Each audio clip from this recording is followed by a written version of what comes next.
Discuss करेंगे। देखिए halo alkane क्या होता है। हमें पता है कि सबसे छोटा एलिफेटिक हाइड्रोकार्बन एल्केन में मेथेन होता है। अगर हम किसी एल्केन में से हाइड्रोजन को कम करते जाएं और क्या जोड़ते जाएं भैया, हेलोजन एटम जोड़ते जाएं। क्या जोड़ दें, हाइड्रोजन को हटाना है, हेलोजन परमाणु जोड़ना है। तो हाइड्रोजन आपने हटाया तो यहाँ पर 4 हाइड्रोजन थे, एक कम हो गया और CH3 बन गया, वैलेंसी आ गई। और इस वैलेंसी को किससे पूरा कर रहे हैं अपन, क्या जोड़ रहे हैं, हेलोजन एटम। फिर हम क्या कर दें, एक हाइड्रोजन को कम कर देंगे, ठीक है, एक वैलेंसी फ्री हो गई। एक आपने पहले किससे पूरा किया है, हेलोजन से। दूसरी वैलेंसी को भी किससे जोड़ रहे हैं भैया, हेलोजन से। फिर अपन क्या करते हैं, एक हाइड्रोजन को कम कर देते हैं और क्या जोड़ेंगे भैया, हेलोजन एटम जोड़ देंगे। इस तरह से हम क्या करें कि हाइड्रोजन हटाते जाते हैं और हेलोजन परमाणु जोड़ते जाते हैं। तो जो बनने वाला यौगिक होता है उसे हम कहेंगे हेलो एल्केन। तो इसको परिभाषित कैसे करेंगे, हेलो एल्केन क्या होते हैं कि जब हम एलिफेटिक हाइड्रोकार्बन एल्केन में से, क्योंकि बात किसकी हो रही है, हेलो एल्केन की, कि एलिफेटिक हाइड्रोकार्बन एल्केन में से एक या एक से अधिक हाइड्रोजन का प्रतिस्थापन हेलोजन परमाणु से करते हैं तो जो बनने वाला यौगिक होता है उसको हेलो एल्केन कहते हैं। अब बात कर लेते हैं हेलो एरीन की। हेलो एरीन में देखिए कि सरलतम एरोमेटिक हाइड्रोकार्बन जो होता है वो होता है बेंजीन। क्या होता है, सरलतम एरोमेटिक हाइड्रोकार्बन जो है वो बेंजीन है। और यहाँ पर देखिए प्रत्येक कार्बन के पास में एक एक हाइड्रोजन होता है। यहाँ पर भी हम वही करेंगे, हाइड्रोजन को तो हटा देंगे और क्या जोड़ते चले जाएंगे भैया, हेलोजन एटम को जोड़ते चले जाएंगे। तो हाइड्रोजन हटाया, हेलोजन एटम को जोड़ दिया, फिर एक हाइड्रोजन को हटाया और हेलोजन एटम को जोड़ दिया, फिर हाइड्रोजन को हटाते हैं और हेलोजन एटम को जोड़ देते हैं। तो जो बनने वाला यौगिक होता है उसको कहेंगे अपन हेलो एरीन। जब हम एरोमेटिक हाइड्रोकार्बन में से एक या एक से अधिक हाइड्रोजन का प्रतिस्थापन किससे कर देते हैं, हेलोजन परमाणु से कर देते हैं, तो जो बनने वाला यौगिक होता है उसको हम कहते हैं हेलो एरीन। ठीक है, अब इनका वर्गीकरण आता है कि हेलो एल्केन का वर्गीकरण और हेलो एरीन का वर्गीकरण है किसकी संख्या के आधार पर, हेलोजन परमाणुओं की संख्या के आधार पर। तो देखिए भैया, ये एक हेलोजन परमाणु होता है तो उसको कह देते हैं मोनो हेलो एल्केन। ये कौन सा है, मोनो हेलो एल्केन। अगर 2 है तो इसको कह देंगे डाई हेलो एल्केन, 3 है तो क्या कह देंगे, ट्राई हेलो एल्केन, 3 से ज़्यादा है तो उसको हम काउंट करेंगे पोली हेलो एल्केन में, यानी ऐसा हेलोजन युक्त यौगिक जिसमें 4 हेलोजन परमाणु जुड़े हैं। तो है तो वो टेट्रा हेलो एल्केन, लेकिन काउंट किस में होगा, पोली हेलो एल्केन में। जैसे देखिए मैंने लिखा CH2X और CH2X, 2 हेलोजन परमाणु हैं तो ये क्या हो गया, डाई हेलो एल्केन। जैसे मैंने लिखा CH2X, CHX और CH2X, कितने हेलोजन परमाणु है इसमें, 3 है तो हम इसको कह देंगे ट्राई हेलो एल्केन। इसी प्रकार देखें कि यदि एरोमेटिक हाइड्रोकार्बन में यहाँ पर अपन 1 हेलोजन परमाणु रखते हैं तो इसको कह देंगे मोनो हेलो एरीन। 2 हेलोजन परमाणु है तो इसको कह देंगे डाई हेलो एरीन, 3 है तो ट्राई हेलो एरीन। तो ये हेलोजन परमाणु की संख्या के आधार पर है, तो mono, di, tri, halo alkane और हेलो एरीन आपको याद रखना है। फिर इनका वर्गीकरण किया जाता है, जो हेलोजन परमाणु है वो कौन से संकरित कार्बन से जुड़ा हुआ है, जैसे sp3 संकरित कार्बन से जुड़ा हुआ है या sp2 संकरित कार्बन से जुड़ा हुआ है। तो इस आधार पर जो वर्गीकरण करेंगे अपन हेलोजन युक्त यौगिकों का, वो 2 तरीके से करेंगे। देखिए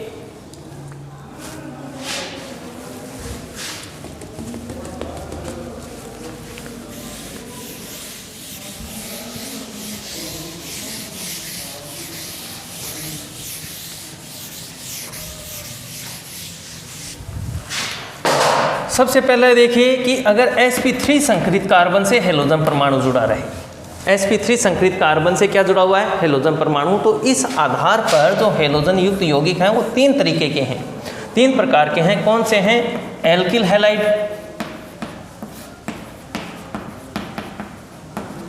दूसरे होते हैं बेंजिलिक हैलाइड, बेंजिलिक हैलाइड, तीसरे जो हैं उनको कहेंगे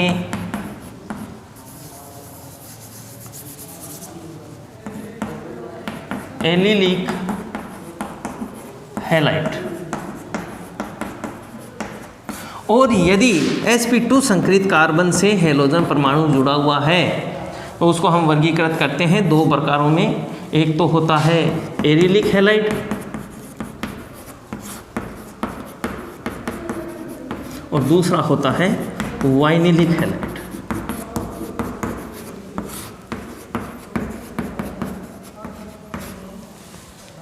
हैलोजन परमाणु कौन से संकरित कार्बन से जुड़ा हुआ है, इस आधार पर हम वर्गीकरण करें। वैसे ये मोनोहेलो एल्केन का ही वर्गीकरण है कि sp3 संकरित कार्बन से जुड़ा हुआ है तो उसको हम तीन भागों में विभाजित करेंगे, एल्किल हैलाइड, बेंजिलिक हैलाइड और एलिलिक हैलाइड। ऐसे ही sp2 संकरित कार्बन से अगर हैलोजन परमाणु जुड़ा हुआ है तो उसको दो भागों में डिवाइड करेंगे। कौन कौन से में?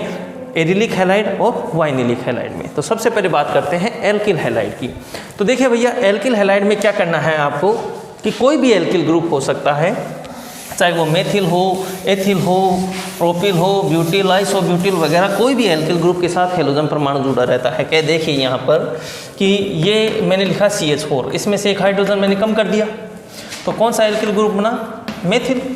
ऐसे ही देखिए कि ये है एथेन, इसमें से आप किसी भी एक कार्बन से एक हाइड्रोजन कम कर दो तो बनने वाला एल्किल ग्रुप कौन सा होगा भाई? एथिल। इसी प्रकार देखिए कि ये मैंने लिखा है प्रोपेन। क्या लिखा है? प्रोपेन। तो प्रोपेन में से हाइड्रोजन कम कर दिया इस कार्बन से, तो जो बना एल्किल ग्रुप है ये है आइसोप्रोपिल ग्रुप। और इनको हमने किससे पूरा करना है? हैलोजन परमाणु से। हैलोजन परमाणु से हम इनकी जो फ्री वैलेंसी है उसको पूरा कर रहे हैं। तो इसको डिफाइन कैसे करेंगे कि इस प्रकार के यौगिक में हैलोजन परमाणु सीधा किससे जुड़ा है? एल्किल समूह के sp2 संकरित कार्बन से जुड़ा होता है तो वो क्या कहलाता है? एल्किल हैलाइड कहलाएगा। अब संकरण देखें, जैसे इस कार्बन का संकरण देख लें कि भैया sp3 है कि नहीं है। तो ये सिग्मा बॉन्ड है। सिंगल बॉन्ड हमेशा कौन सा होता है बेटा? सिग्मा बॉन्ड होता है। ये सिग्मा और ये सिग्मा, 4 सिग्मा है तो कौन सा संकरण हो गया? sp3। इसी प्रकार देखिए सिग्मा, सिग्मा और सिग्मा, ये एक हाइड्रोजन का सिग्मा होगा यहाँ पर तो कौन सा संकरण हो जाएगा? sp3। अब यहाँ पर आपको एक बात याद रखनी है कि प्रश्न आता है कि 1 डिग्री एल्किल हैलाइड कौन सा है, 2 डिग्री एल्किल हैलाइड कौन सा है और 3 डिग्री एल्किल हैलाइड कौन सा है।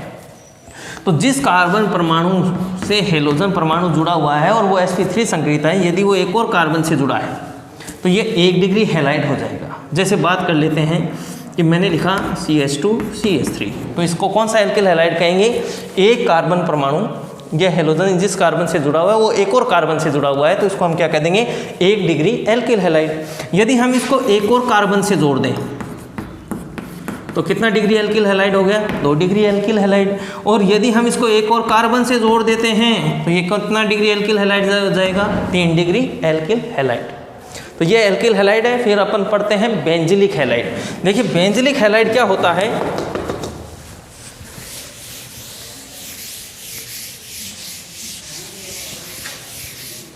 बात करते हैं अपन बेंजिलिक हैलाइड की।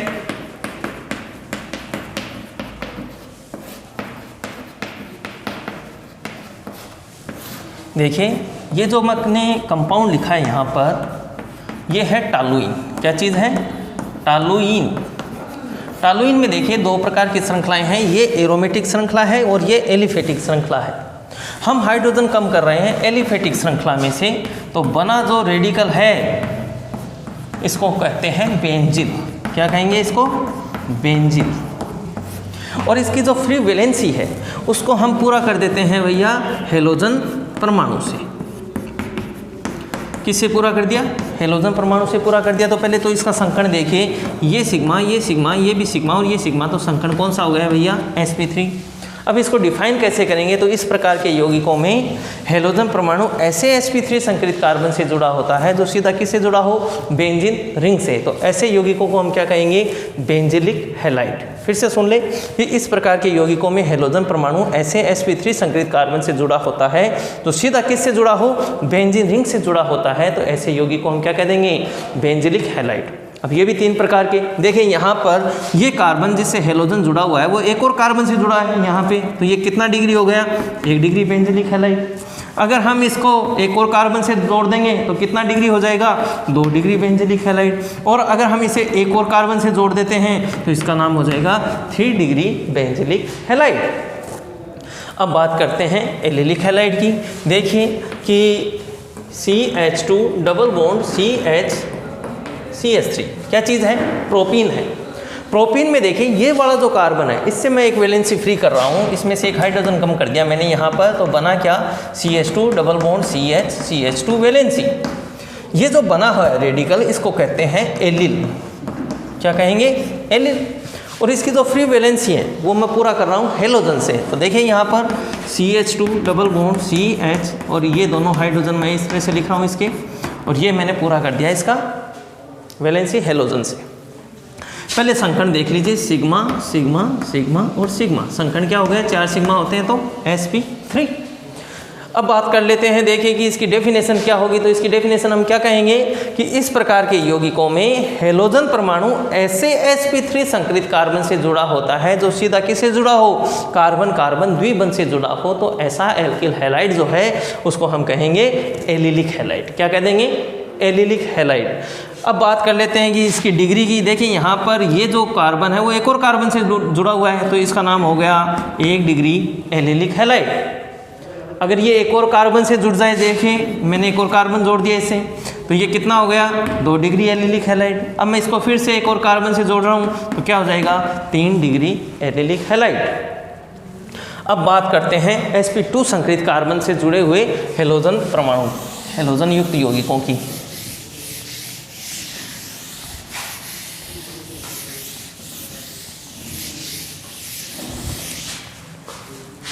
देखिए sp2 संकरित कार्बन से जुड़ा होता है हेलोजन परमाणु। तो इस प्रकार के यौगिक मैंने आपको 2 तरीके के बताए, एरिलिक हैलाइड और वाइनिलिक हैलाइड। पहले बात कर लेते हैं वाइनिलिक हैलाइड की। किसकी? वाइनिलिक हैलाइड कौन से होंगे? देखिए CH2 डबल बॉन्ड CH2 क्या चीज़ है? ये एथीन है। एथीन में से यहाँ पर अपन एक हाइड्रोजन कम करें, किसी भी कार्बन से कर दीजिए, CH2 double bond CH valency आ गई। ये जो है रेडिकल इसका प्रचलित नाम वाइनिल होता है। क्या नाम होता है? वाइनिल। और वाइनिल में देखिए ये जो फ्री वैलेंसी अपन ने की है हम इसको हेलोजन से पूरा कर रहे हैं। तो CH2 double bond CH valency, इसका हाइड्रोजन मैं इस तरह से लिख रहा हूँ। तो ये सिग्मा और ये सिग्मा और एक ये क्या है? डबल बॉन्ड में देखिए एक सिग्मा होता है, एक पाई होता है। ट्रिपल बॉन्ड में एक सिग्मा 2 पाई बॉन्ड होते हैं। तो यहाँ पर इसका संकरण क्या हो गया भैया? sp2।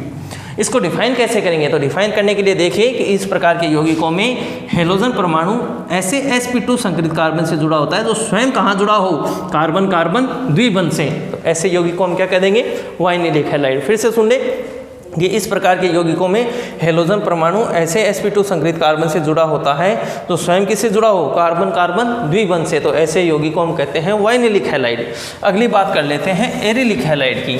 देखिए एरिलिक हैलाइड कौन सा होगा? एरिलिक हैलाइड देखिए सरलतम एरोमेटिक हाइड्रोकार्बन यौगिक होता है बेंजीन, और इसमें से अगर हम हाइड्रोजन को कम कर दें तो बनने वाला जो रेडिकल होता है उसको कहते हैं अपन फेनिल। ये बेंजीन था, इससे बना हुआ रेडिकल कौन सा है? फेनिल है, और इसी को एरिल कहा जाता है। और इसकी हम देखें कि बेंजीन को हम इस तरह से लिख रहे हैं, और ये जो फ्री वैलेंसी है मैंने हेलोजन से पूरी कर दी। बात कर लेते हैं इस कार्बन की। देखिए यहाँ पर सिग्मा है, ये भी सिग्मा है, और ये सिग्मा है, और ये कौन सा बॉन्ड है? पाई बॉन्ड है। 3 सिग्मा हो गए तो कौन सा संकरण हो गया? sp2। तो इसकी परिभाषा क्या बनाएंगे कि इस प्रकार के यौगिकों में हेलोजन परमाणु सीधे sp2 संकरित कार्बन बेंजीन के सीधे sp2 संकरित कार्बन से जुड़ा होता है तो ऐसा यौगिक क्या कहलाता है? एरिलिक हैलाइड कहलाता है। तो यह वर्गीकरण था कार्बन परमाणु के संकरण के आधार पर कि ऐसा संकरित कार्बन परमाणु जिसे हेलोजन परमाणु जुड़ा हो। तो sp3 वाले 3 प्रकार के थे, एल्किल, बेंजिलिक और एलिलिक। और sp2 संकरित कार्बन जो जिससे हेलोजन परमाणु जुड़ा रहता है वो 2 प्रकार के हैं, वाइनिलिक हैलाइड और एलिलिक हैलाइड। इससे आगे का जो हम नामकरण पढ़ेंगे, जो हेलो एल्केन और हेलो एरिन के नामकरण पढ़ेंगे वो हम हमारे अगले वीडियो में पढ़ेंगे। धन्यवाद।